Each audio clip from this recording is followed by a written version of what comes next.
Hey folks, Casey Dimma here, TaxSaleAcademy.com with today's quick tip. And that is, don't let your frustrations drive your investments. So what do I mean by this? Well, truth be told, I just finished up an auction. I had placed a number of bids and I didn't win a single property.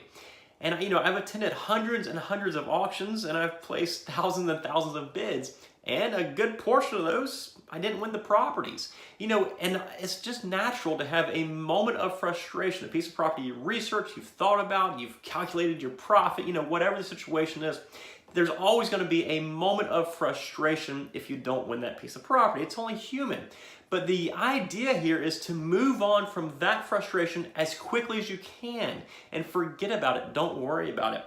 What happens here is if you linger on something, if you go 2 or 3 weeks or even 2 or 3 months like I have, and you get outbid and outbid and outbid and you keep getting more and more frustrated, eventually, if you let that frustration linger, you are going to have an issue because your frustration will turn into your emotions and then you'll start emotional bidding. And then you'll overpay for properties or you'll buy properties that you shouldn't have. So even if you get frustrated temporarily, move on from it as quickly as possible. And even if you make a bad deal once or twice, if you lose money on something or you don't make quite as much money as you thought you should have, number one, you have to go back and figure out why, because there's probably a step or two that you missed or you didn't really research the property as good as you should.